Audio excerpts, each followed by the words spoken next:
Lopes e seja muito bem-vindo ao canal Alto Clamor. Antes de iniciarmos o vídeo, quero pedir que você se inscreva no canal, se após o vídeo gostar do mesmo, deixe o seu gostei e também possa compartilhar para que mais pessoas possam ser alcançadas por esse vídeo. Sem mais demoras, vamos ao vídeo de hoje.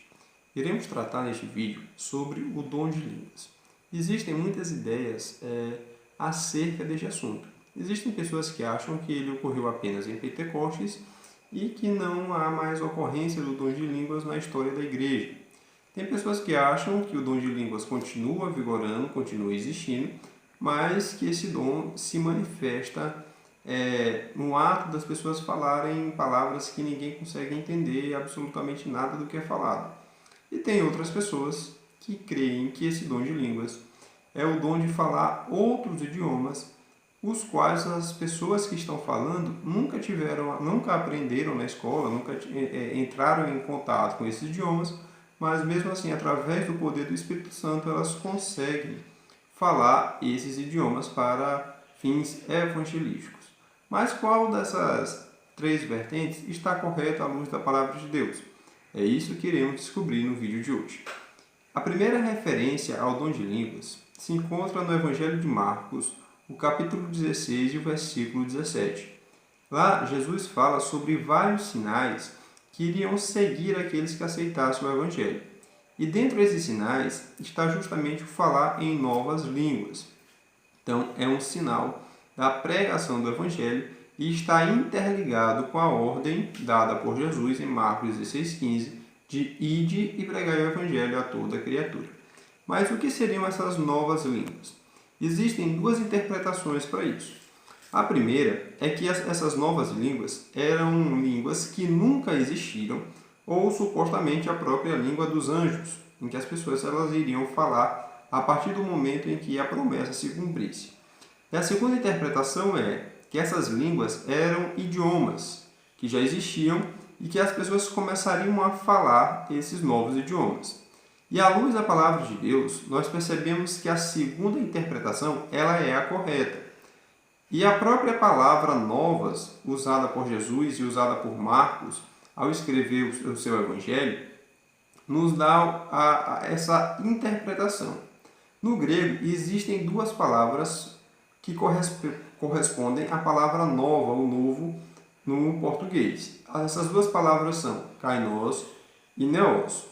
O neos representa justamente o novo em relação ao tempo, ou seja, que nunca havia existido, algo, podemos dizer, 0 km. Já o kainos fala o novo em referência à qualidade, ou seja, é o novo para aquela pessoa que está vivendo, está experimentando ou está recebendo aquilo.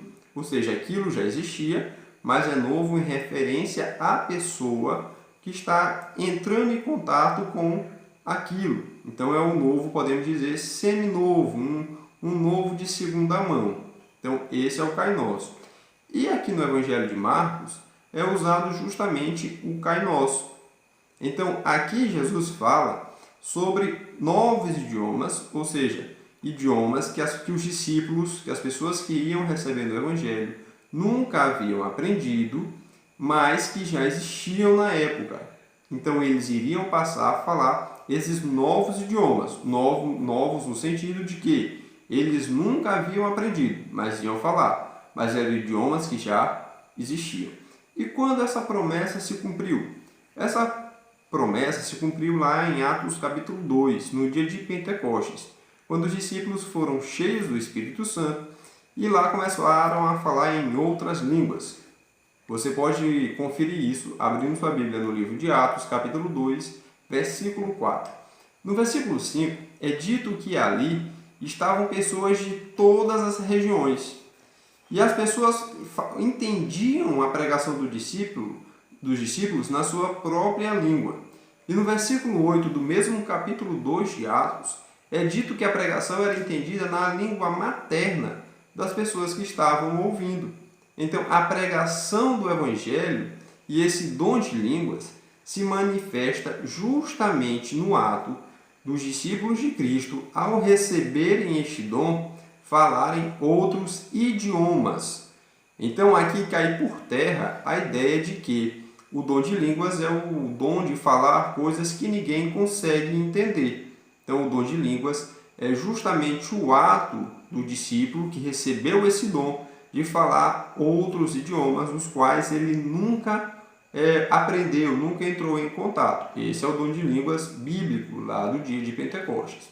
Outra referência ao dom de línguas se encontra no livro de Atos, capítulo 10, a partir do versículo 44, quando Cornélio e a sua casa, que eram gentios, receberam a pregação do evangelho por Pedro e eles aceitaram.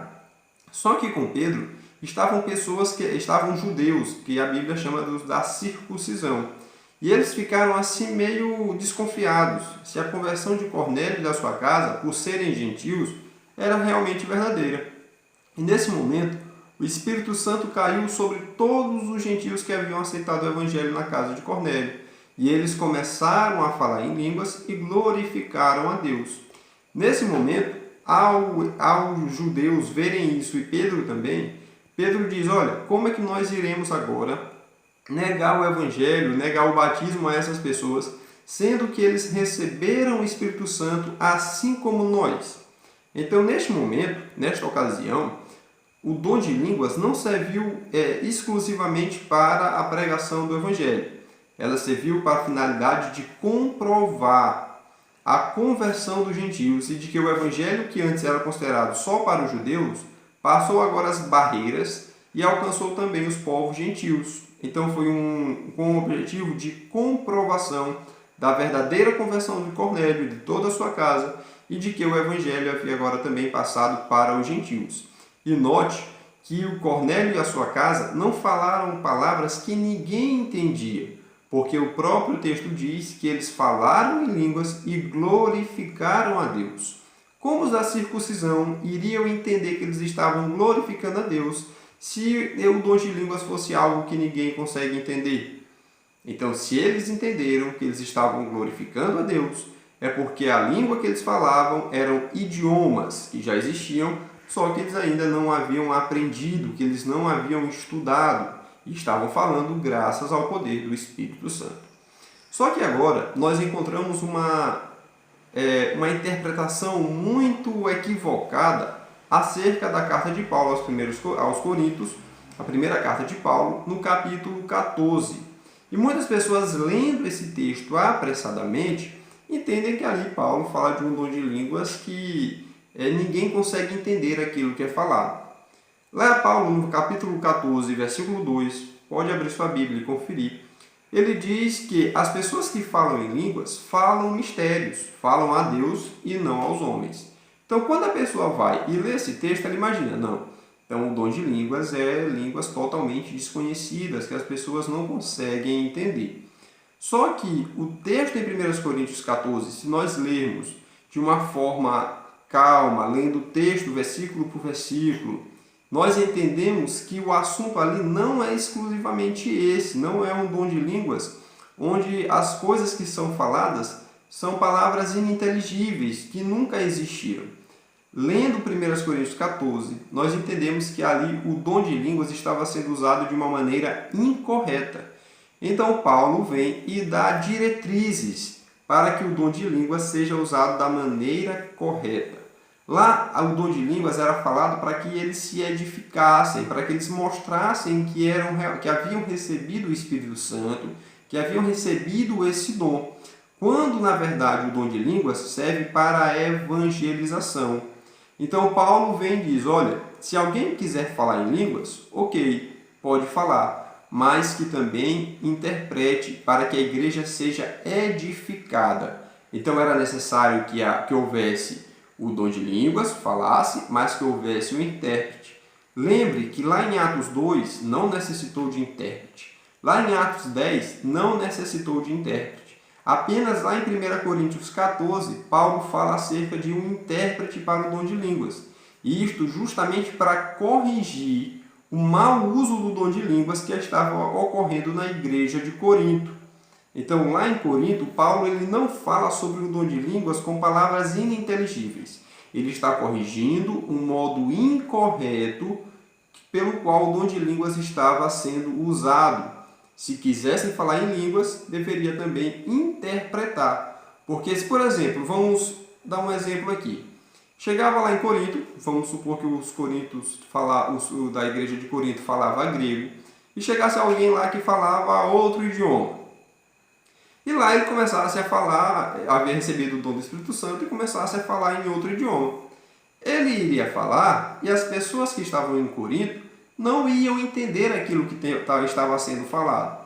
Ele ia orar bem, ele ia glorificar a Deus, porque ele estava glorificando em outro idioma, só que ele ia se edificar, mas a igreja não seria edificada. Por quê? Porque as pessoas não entenderiam aquilo que estava sendo falado. Mas se ele falasse em outro idioma que ele havia recebido pelo dom do Espírito Santo e interpretasse para a língua do Corinto, ou seja, para o grego, então a igreja seria edificada, porque aquilo que essa pessoa estava falando seria agora passado para a igreja, as pessoas iriam entender e assim o dom de línguas alcançaria a sua finalidade, ou seja, a edificação da igreja. Então, 1 Coríntios 14, Paulo não fala sobre um dom de línguas de palavras ininteligíveis. Ele corrige erros que estavam ocorrendo acerca do uso do dom de línguas e estava atrapalhando a organização do culto. Por esse motivo, Paulo, lá em 1 Coríntios 14, 40, ele diz que tudo deve ser feito com decência e ordem. Então, o dom de línguas na Bíblia é justamente isso. Foi a promessa que Jesus fez aos seus discípulos, que eles falariam novas línguas. Esta promessa está interligada com o evangelismo. Em Atos 2, esse dom de línguas se manifestou não com palavras ininteligíveis, mas com palavras de outros idiomas, para que as pessoas que estavam ali compreendessem a pregação dos discípulos. Lá em Atos 10, esse dom de línguas serviu para confirmar a pregação do Evangelho entre os gentios, porque assim como os judeus eles haviam recebido o Espírito Santo e o dom de línguas, e mesmo assim o dom de línguas foi compreendido, ou seja, as palavras faladas por aqueles que receberam esse dom foram compreensíveis. E lá em 1 Coríntios 14, Paulo ele fala sobre o mau uso do dom de línguas e dá diretrizes para o uso desse dom. Então, se você crê no dom de línguas da forma que muitas igrejas ensinam hoje, analise à luz da palavra de Deus esses textos. Eu respeito sua opinião, mas eu discordo, claro que com classe, com ética, mas eu discordo das igrejas, das denominações que defendem o dom de língua no modo de falar palavras ininteligíveis, porque o dom de línguas bíblico é justamente o dom de falar outros idiomas. E que o Senhor te abençoe e te guarde, e que você possa compreender acerca dos dons espirituais, acerca dos frutos do Espírito, e que esses frutos do Espírito e os dons espirituais possam realmente abundar em suas vidas, que vocês possam compreender, à luz da palavra de Deus, aquilo que Deus tem preparado para os seus céus. Fique com Deus e que Deus te abençoe.